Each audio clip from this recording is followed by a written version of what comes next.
What's up, everyone, and welcome to the first official episode, episode 1 of the Drew Sorta Knows Science podcast. I'm Drew, and thank you for listening.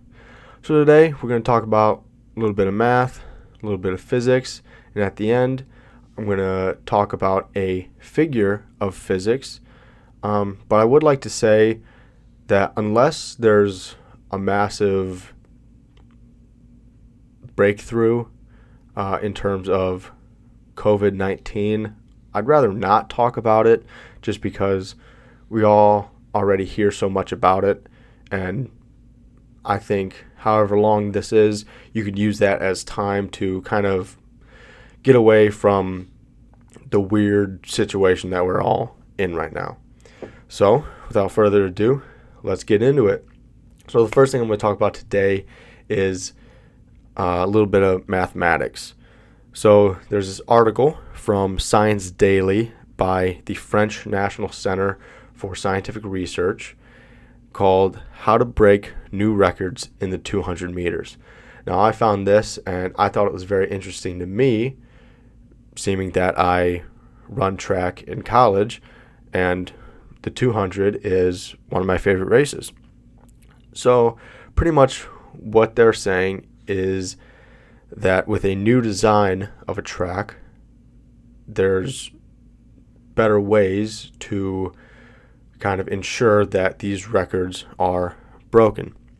So currently there are 3 types of track. There's standard tracks with 2 straights, 2 semicircles, and then there's 2 types of double bend tracks that are 3 arcs with 2 different radii. And the standard track is the most popular and considered the fastest.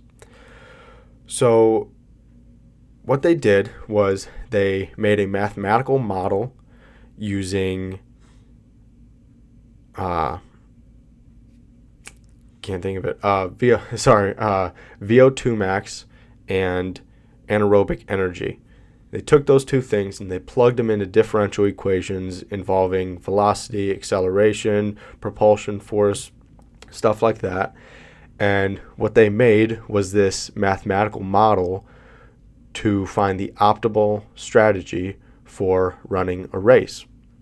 And they figured from that they would be able to find the optimal geometry for a track. So that's exactly what they did. And they found that if you make a track with a shorter straightaway and a larger semicircle, so with a larger radius, that there's a potential, if you get the right person, that you could break the 200 meter record by 0.04 of a second, 0.04 seconds.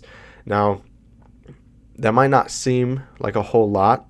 That's something that a human eye can't pick up on. If you're looking at that, those 2 people, if there's 2 people crossing the line at the same time and one guy runs 0.04 faster, you're not really going to notice that difference too much.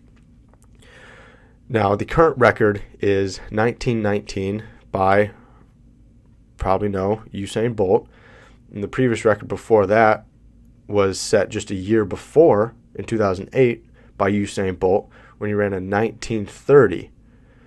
Now that had broken the previous record set in 1996 by only 0.02 of a second. And when he broke that, that was a pretty big deal. So say if they were to do this and to find the right person and they broke the record, that'd be a pretty big deal. I'd love to see it personally. But we'll go on to our next thing. Our next thing comes from the world of physics. So this is an article from phys.org. It's called A New Search for Axion Dark Matter Rules Out Past Numerical Predictions. So what this is the ADMX collaboration is a group of researchers, and they're looking for axion dark matter particles using a cavity haloscope. Now, a cavity haloscope is a device used to detect and study halos around luminous bodies and other physical phenomenon. So what that means by halos around a luminous object, go out at night, look at a street light. You see the light itself, and then you can also kind of see this glow around it. That is what is considered the halo. Now, you might also be asking, what's an axion? Well, an axion is a theoretical particle originally predicted in 1977 by the Pesce-Quinn theory. It's an elementary particle, and it was thought of originally to solve the strong CP problem. And CP stands for charge parity. Now, what they're doing is they're searching for dark matter axions in the galactic halo. So kind of the same thing I talked about with looking at a street light with the glow around it, the halo. Same thing is kind of true with a galaxy. A galaxy also kind of has its own halo around it.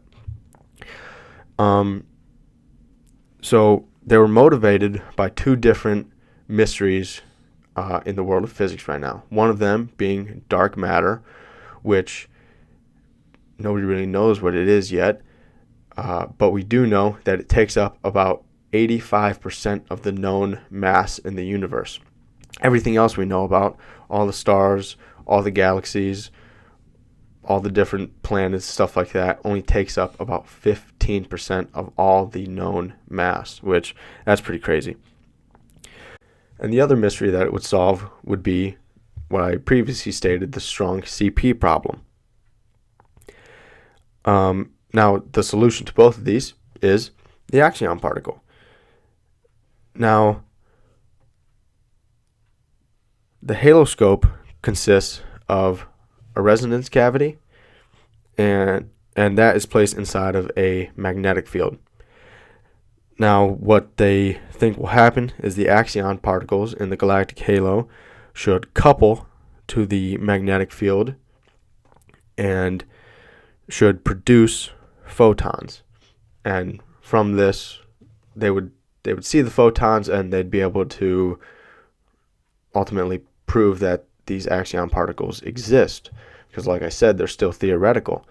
Now, the cool thing about research like this that's being done is that whether or not they find these axion particles, it should still rule out, kind of by process of elimination, past predictions to kind of narrow down the search for dark matter, making it easier for someone down the road to ultimately crack the code, figure out what exactly it is.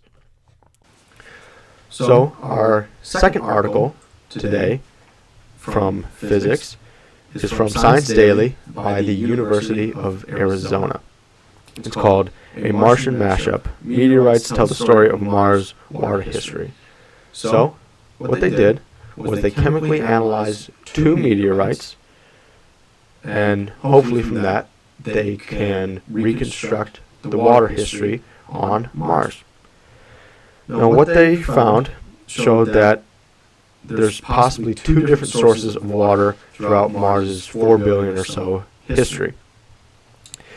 They looked at clues from two types of hydrogen, one with a proton in its nucleus, and the other being deuterium that has a proton and a neutron in its nucleus.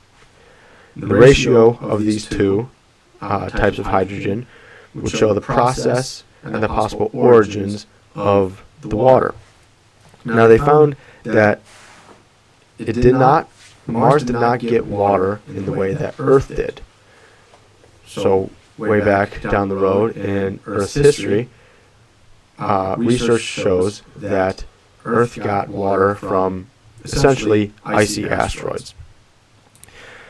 And they found these two different ratios of the hydrogen in the rock: enriched and depleted shergottites, which is the rock that they were looking at. While Earth has a ratio of 1/6 in its standard ocean water, 1/6 being the ratio of the two hydrogen, They think the Shrigatites show two different hydrogen reservoirs actually inside Mars. And they think that the difference in these ratios leads to the, perception that there's possibly two different sources of water on Mars. Now, what I think is really cool about this is that, if they can figure out how water was on Mars way back in its history, that can, I'm just going to guess, can probably push forward trying to search for possible life on Mars currently, or finding the, history of life in the past on Mars.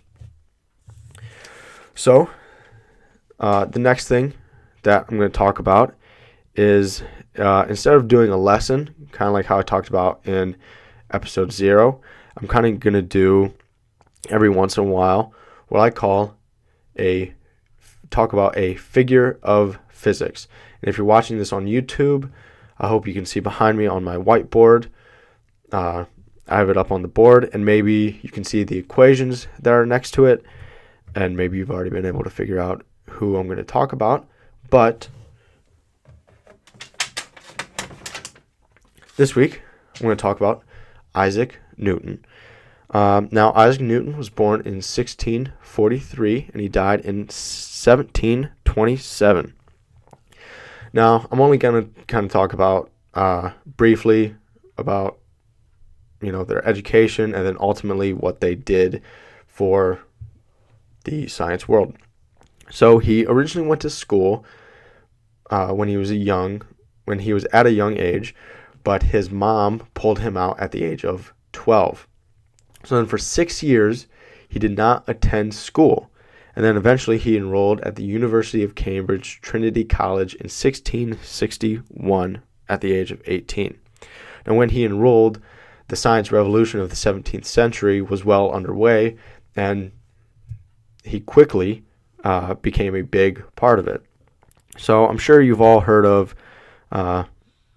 the apple incident. He's sitting underneath the tree, an apple falls, and ultimately that leads him to his theories of gravitation and ultimately discovering gravity.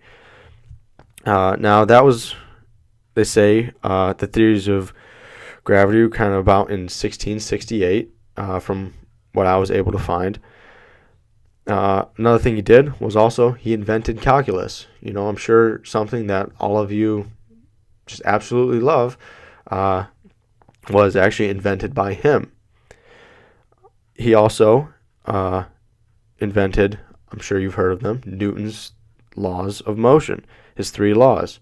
The first one being that a body at rest or in motion tends to stay at rest or in motion unless acted upon by an outside force. The second one being F equals ma, the force on an object equals its mass times its acceleration.